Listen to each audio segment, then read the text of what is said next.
Hi, everyone. So let's start that again. That was very embarrassing. I was streaming just a few minutes ago, and 5 minutes into the video, I realized I was on mute, which was very embarrassing. So I just deleted all evidence. I don't know what is wrong with me this morning. I just deleted all evidence, and now I'm restarting again. So this is a paper one, part A essay about merit goods and public goods. So let's get started.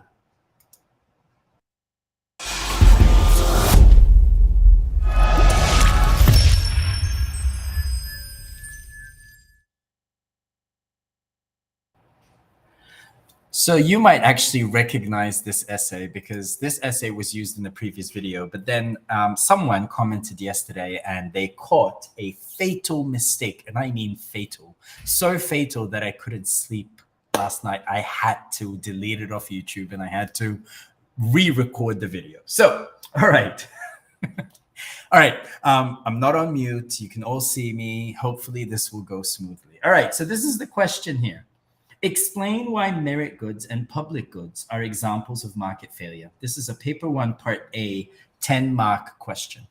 Okay, paper one, part A, 10-mark question. You should spend about 30 minutes responding to this essay question. Okay, so I like to start with, in order to address the demands of this question, a few key terms need to be defined. Some teachers, IB economics teachers, don't. They just say define the key terms.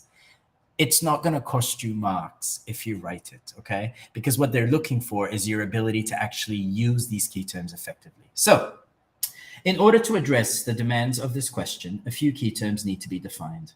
Merit goods are goods and services that are beneficial to the individual consuming them, as well as to the rest of society, because they generate positive externalities of consumption. Public goods also generate positive externalities of consumption, but they are goods and services that are non-excludable and non-rivalrous, and thus are subject to the free rider problem. So here, I've defined merit goods and public goods, okay? Both merit goods and public goods are examples of market failure. After you define your key terms, this is the next paragraph. This is where you really answer the question before you elaborate with the diagram and so on. So both merit goods and public goods are examples of market failure, but for slightly different reasons. Merit goods are an example of market failure because the marginal social benefit, MSB, of consuming them is higher than the marginal private benefit, MPB. And so the free market equilibrium will produce a market outcome where MSB is higher than the marginal social cost, MSC, thus creating a situation of under-allocation of resources. A very good example of a merit good is vaccines. This is a paper one, part A, so you don't need a real-world example, a solid real-world example, but a hypothetical example might help you answer the question. That's perfectly fine. It's part of your explanation. As shown in figure 1 below, the MSB curve is higher than the MPB curve. I labeled the diagram figure 1. Okay, that's a lie. You can't see the label, so there you go. Figure 1, and you can see that the MSB curve is higher than the MPB curve. And the free market equilibrium, QE, is less than the socially optimum quantity, QOPT. You can see QE here is less than QOPT. Okay, this is because individuals consuming vaccines, the merit good, base their consumption decisions on the private benefits they accrue rather than the external or social benefits. And here I'm explaining, as vaccines generate external benefits when consumed in the form of protecting others from infection and creating herd immunity. And so the free market creates a situation of underconsumption, and I've labeled the underconsumption here of these merit goods. At QE, you can see at QE, the MSB is greater than the MSC.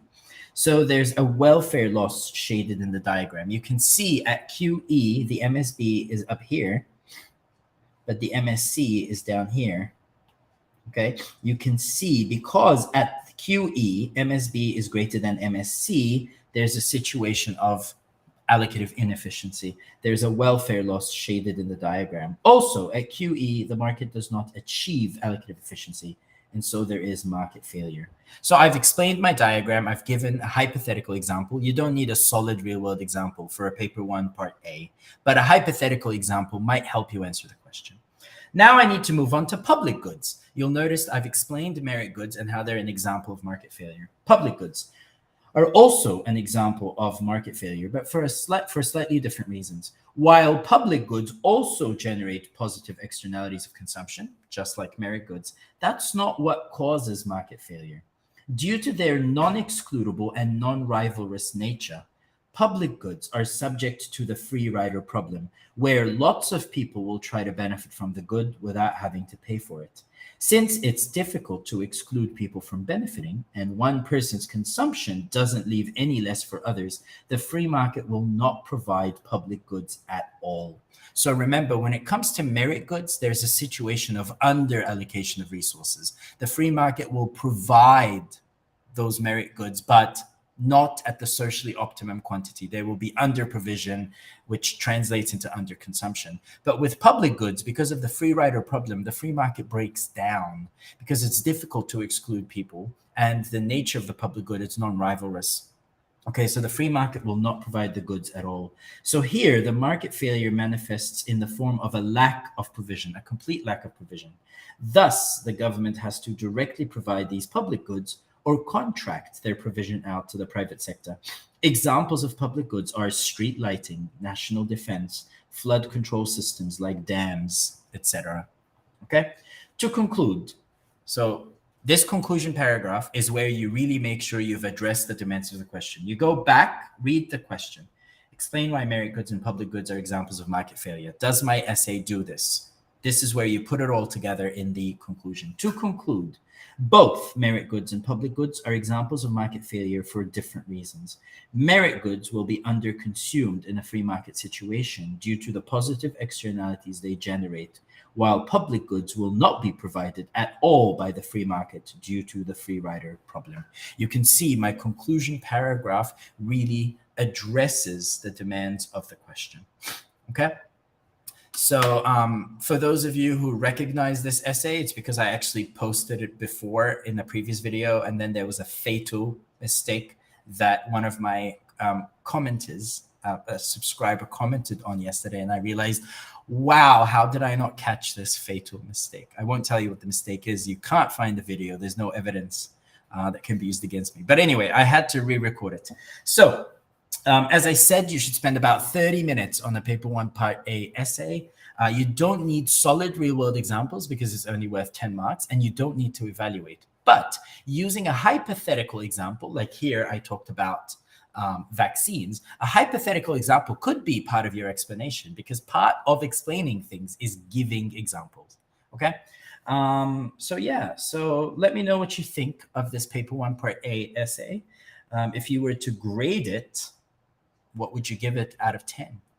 I welcome all feedback. And if there are any other fatal mistakes, please feel free to comment on my videos and let me catch them. I am human after all. Sometimes, you know, while I'm busy recording stuff, I don't pay attention to these mistakes. So anyway, thank you very much. Have a great rest of your day and good luck on your IB exams. For those of you who are taking your exams on Monday and Tuesday, I know you're very nervous, but you'll do great. Have a good one. Bye.